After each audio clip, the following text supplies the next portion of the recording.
último arquimago. Capítulo 1. Glória ao antigo império que tanta luz trouxe ao mundo. Ó sol que já está se pondo, ainda agarro-me à sua luz. Pois que será de nosso povo mergulhado na escuridão. Tenare ademos. Naquele dia, o sol queimou mais uma vez, amaldiçoando as terras áridas que circundam essas ruínas. O domo da velha catedral finalmente desabara por completo na noite anterior. Agora a praça central estava totalmente cercada de escombros, à exceção do imponente prédio dos arquivos, nosso maior tesouro. O povo estava cada vez mais aterrorizado. Antes fosse só a escassez de água e de comida que os tornasse melancólicos. Mas infelizmente havia algo mais. Terminei de atravessar a praça silenciosa e entrei no prédio central. Um homem esperava-me. Magistrado, há algo que precisa ver.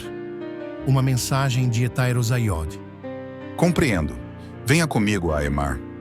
Seguimos pelos corredores da grande biblioteca, resquícios de uma civilização que decaía a cada momento.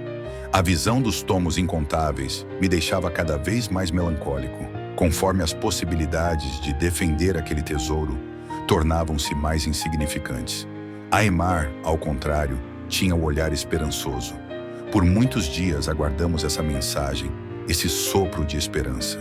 E agora, finalmente, ali estava à minha frente aquele papel, portador inocente do nosso destino. Cheguei a meu gabinete que ficava no último pavimento. Uma larga janela desenhava-se atrás de minha mesa. A outrora gloriosa Rodoan estava agora reduzida a escombros e ruínas, que se estendiam por uma área considerável. A exceção era a Cidade Nova, um conjunto de habitações simples construídas ao redor do prédio central em que me encontrava. Muralhas circundavam as construções recentes, protegendo-as. Distraí-me ao observar aquela paisagem triste. Ponderava sobre o passado, sobre as histórias de guerra. Aemar ansiava-se com isso, pois ele desejava saber, precisava saber. Enquanto isso, o papel repousava em minhas mãos, sem que eu lhe desse a devida importância. Percebi sua ansiedade, Aemar. Não se preocupe, vou ler a mensagem agora. Mas não espere demais de nossos amigos do norte. Eles têm seus próprios problemas, você sabe. Eu compreendo. E obrigado, magistrado. Percebi pelo tom de sua voz que minhas palavras não conseguiram acalmá-lo. Li o texto que a mensagem continha. Li vagarosamente todas as linhas, procurando apreender cada partícula de significado. No final, porém, vi que a mensagem era bastante simples, embora fosse muito surpreendente. Magistrado, e então? De fato, um exército vem do norte. Passaram ao largo de Tenare Aquinos. A terceira legião? Então é verdade? Eles vêm em nosso auxílio. Exclamou o pobre homem tomado de um intenso júbilo. Não seja tolo. Há muito que não existe terceira legião. Os reforços não são nossos, mas sim do inimigo. Parece que são cerca de 10.000 homens. Pretendem nos massacrar. Aemar nada disse em resposta. Tamanha foi sua surpresa. Capítulo 2. Aqueles que eram conhecidos como magistrados, Neionaim, eram os grandes arquimagos a serviço do antigo império. Poucos foram os homens que alcançaram tamanho poder, em face do qual, dizem as lendas, exércitos inteiros, por vezes, tremeram. Nemaelos. Meditei sob a estátua de Bemoai, o Senhor do Leste, durante cerca de 3 dias, justamente quando as batalhas mais acirradas e sangrentas pelo domínio de Rodoan foram travadas. Isso não significa que estivera alheio aos acontecimentos. Alguém como eu é capaz, em certa medida, de ouvir a voz do mundo, como a chamam os guardiões.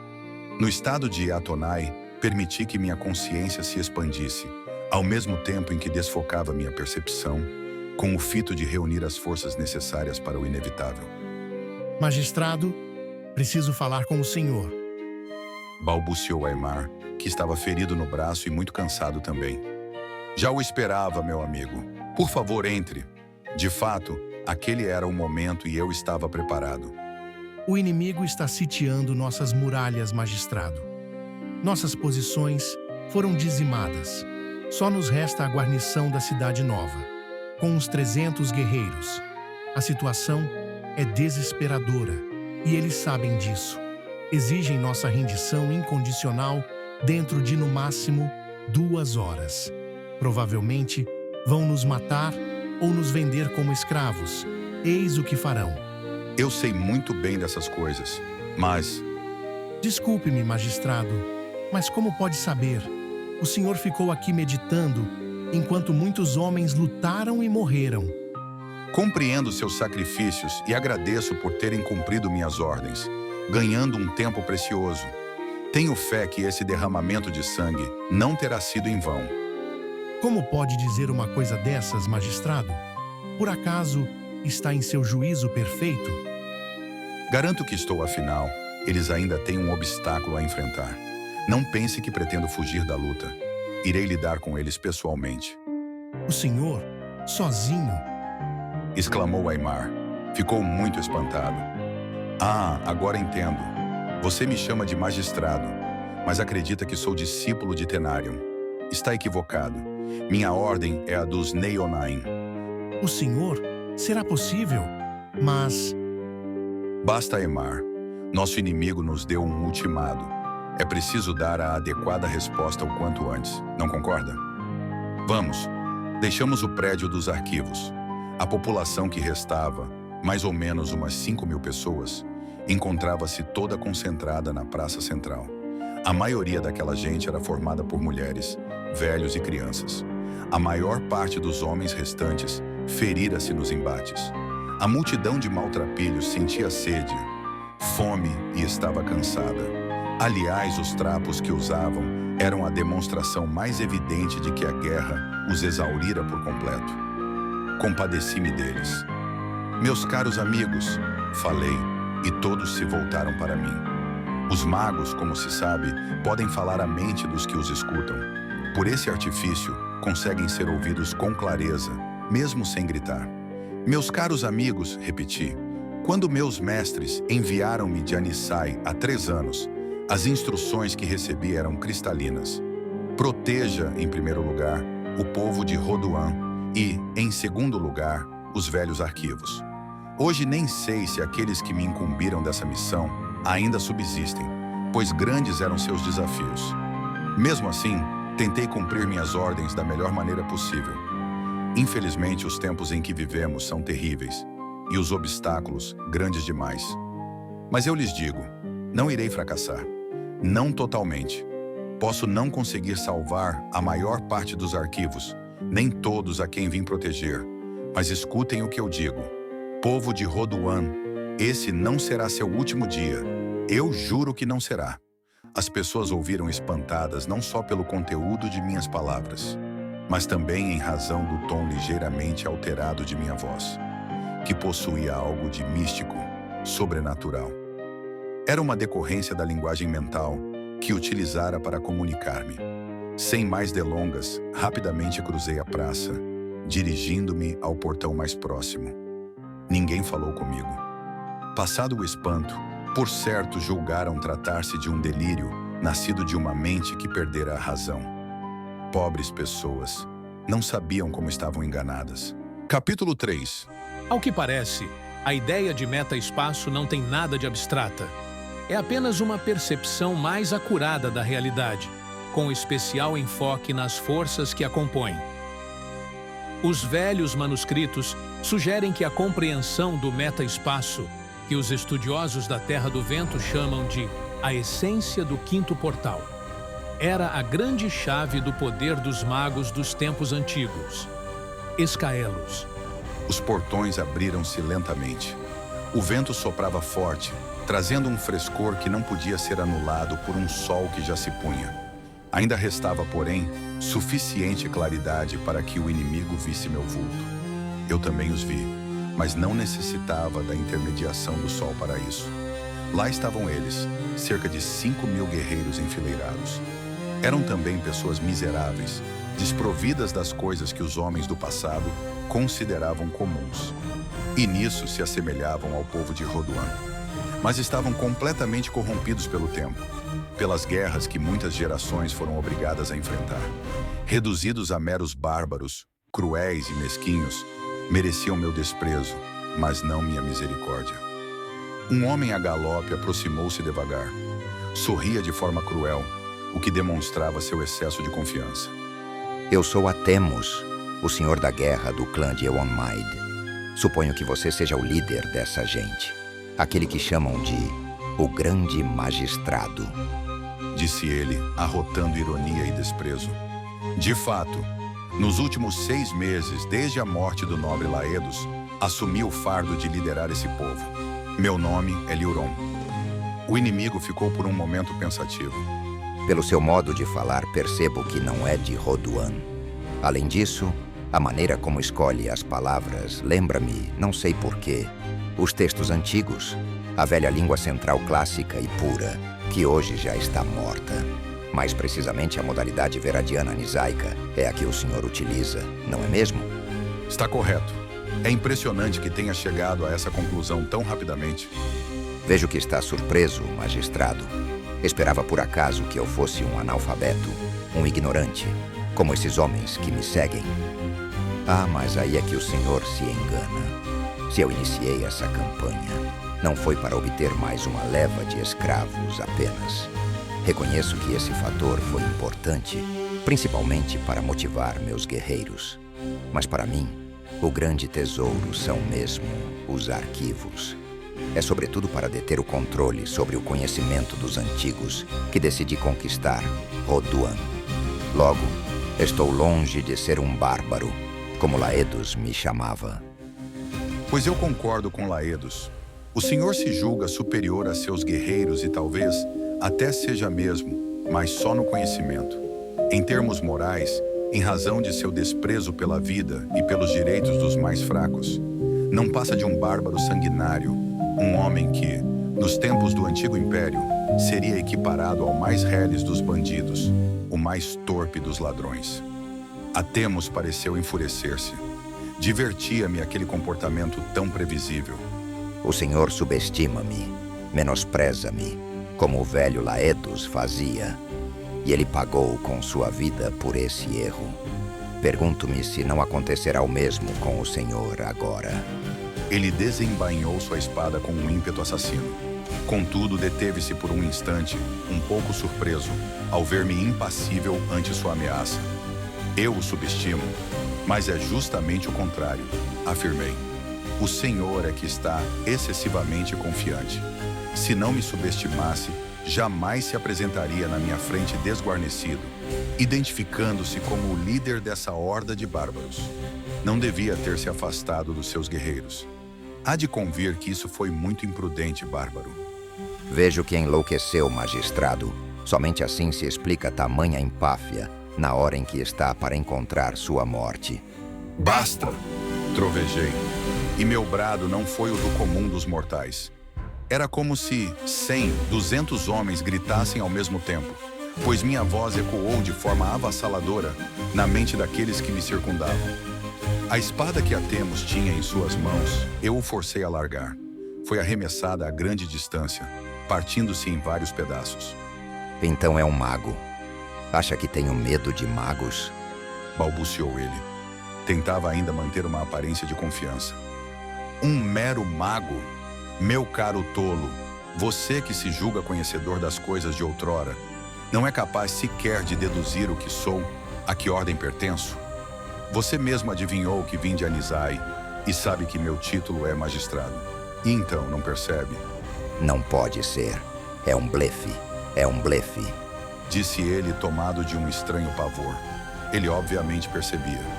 Não importa. Não importa quem você seja. Vai morrer, maldito. Fez menção de se afastar, amedrontado, mas não teria tempo para isso.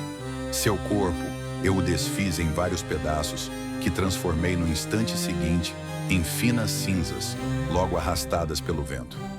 Realizei o procedimento com muita classe, sem permitir que uma gota de sangue sequer tingisse o chão. Essa manobra de dificuldade moderada resumia-se a um breve e sutil remanejo do metaespaço, que até mesmo uma pessoa de capacidade mental mediana seria capaz de realizar, com o devido treinamento, é claro. O corcel, sem o cavaleiro, saiu em disparada. Os bárbaros mais ao longe, como eu esperava, ficaram visivelmente transtornados, amedrontados com aquele evento fora do comum. Por um momento pensei que fugiriam, o que seria um alívio. Alguns de fato desertaram. A grande maioria, porém, permaneceu. No final, recusaram-se a acreditar que 5.000 homens não seriam páreo para um só. Eu mesmo não estava muito certo de que seria capaz de um feito desses. Vencer um exército inteiro. Veríamos. Capítulo 4. Quero compreender o antigo despertar, aquela ideia única, capaz de desfazer todos os paradoxos que torturam meu espírito nesses tempos absurdos. Se o preço desse entendimento é a destruição, que assim seja.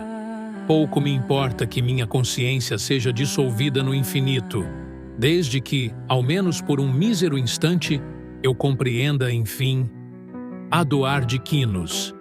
A luz do sol nos deixara por completo. A lua, farol solitário, jogava seu tênue manto azulado sobre nós. Mas essa luz era fraca demais para que pudesse compreender as coisas com clareza. Fechei os olhos. Não precisava deles, pois o sentido que se abria diante de mim era mais perfeito. Era curioso observar meus opositores sob a ótica do metaespaço. Enquanto as forças que formam o universo pouco variam em torno dos objetos inanimados, grande é seu dinamismo nas proximidades dos seres viventes. Isso se dá porque a vida exemplifica de forma acelerada uma realidade que a tudo permeia: a mutação. O deslocar das forças era um reflexo da natureza aceleradamente mutante da vida. Cada troca de energia com o ambiente, cada pensamento, cada batida do coração humano representavam uma transformação que se expressava por uma alteração na ordem das forças. E como era interessante observá-las, enquanto expandia minha consciência para que, por fim, ainda que de forma tênue e precária, pudesse alterar sua forma, moldá-las de acordo com minha vontade. Tão sedutor é esse processo que não foram poucos os mestres que permitiram que sua consciência continuasse a se expandir indefinidamente, para que pudessem ver cada vez mais longe. Esses, não raro, perderam a coesão de seus espíritos e a morte os colheu. Mas eu não permitiria que isso acontecesse comigo. Logo concentrei minha percepção nas linhas inimigas. Violenta e subitamente criei uma distorção relativamente intensa, porém fugaz, no meta-espaço, utilizando para isso todo o meu poder.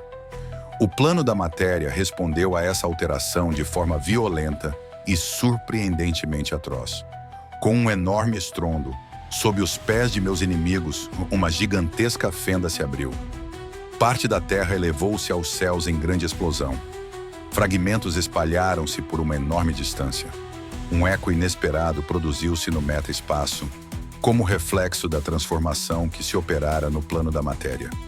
A onda de choque confundiu meus pensamentos por alguns instantes, causando um leve tremor de terra que demorou a cessar, como um grito do próprio mundo ferido pela minha intervenção. Era mesmo quase um sacrilégio desestabilizar o equilíbrio das forças em um grau tão intenso, mas situações desesperadas reclamam medidas igualmente radicais. Contudo, um golpe tão poderoso drenara minhas forças consideravelmente. Já estava bastante cansado. Assim que consegui equilibrar meu pensamento, reconduzi minha percepção para as linhas inimigas, logo compreendendo que quase a totalidade dos adversários fora eliminada ou desertara. Meu golpe havia funcionado. Havia, porém, uma divisão inimiga, justamente a cavalaria, que, por estar mais afastada, sobrevivera praticamente incólume. Surpreso, percebi que eles se lançavam contra mim com ferocidade. Eram cerca de 500 corajosos cavaleiros que se recusavam a desistir, mesmo ante minha contundente demonstração de poder. Contentei-me em fazer surgir sobre mim 10 grandes esferas flamejantes, que mantinha unidas pela força do meu pensamento. Lancei-as contra eles. Cerca de 50 cavaleiros foram assim abatidos. Restavam muitos ainda. Vi que alguns deles, talvez 2 dezenas, assumiam uma posição propícia e disparavam flechas. Chamei as sombras até mim. Nenhuma luz incidia sobre meu corpo, de modo que seria muito difícil acertar-me. Além disso, não pretendia ficar parado. Desembainhando minha espada, investi contra os demais. O poder mental impelia meu corpo adiante a grande velocidade. Se considerarmos que uma parede de sombras dificultava que me vissem, fica fácil entender por que consegui ferir a vários deles e sobreviver. Passei pela coluna inimiga com grande rapidez. Mesmo assim, acabei machucado na perna. Porém, pior que o ferimento era a exaustão mental. Ainda restavam mais de 100 de inimigos. O que deveria fazer? Minha mente exausta não era mais capaz de sustentar a parede de sombras. Novamente estava visível. Não foi preciso mais nada. Numa nova saraivada de flechas, acabei atingido no ombro. Caí gravemente ferido. Seria esse então o meu destino? Morrer ali? Possivelmente. Embora eu devesse perecer, talvez o povo de Rodoan e uma parte dos arquivos se salvassem. Aqueles cavaleiros restantes não conseguiriam invadir a cidade central. Até que mais reforços inimigos chegassem do norte, meses se passariam. Sim, eu ganhara um tempo precioso que poderia ser usado para planejar uma fuga. Possuíamos vários navios no porto e o velho Etaeros logo enviaria mais, eu esperava. Ao menos a chance deles era razoável. Cumprira bem minha missão. Lutara com todas as minhas forças, honrando a velha estirpe, como se fosse o último dos Neionaim a andar sobre a terra. E talvez fosse mesmo. Estava satisfeito. Minha consciência perdia-se em estranhos devaneios. Ainda vi que os cavaleiros me cercavam, mas houve um grito, ou melhor, vários gritos, e o som não partia deles. Quem estava gritando e por quê? Minha visão se embaçava quando vi algo que parecia impossível, uma miragem. Aquilo que restava da guarda de Rodoan, os 300 guerreiros, vinha em meu socorro e aparentemente alguns do povo também. Nada mais posso dizer, porque nada vi do que se passou. Dias depois despertaria ferido, mas vivo. As pessoas que me velavam sorriam satisfeitas pela minha melhora. Um novo vínculo de amizade e lealdade unia-me àquela gente, ao nobre povo dos arquivos. Pressenti que novos e grandes desafios viriam, mas isso não me inquietava. Ao menos naquele momento, sentia-me pronto para enfrentá-los.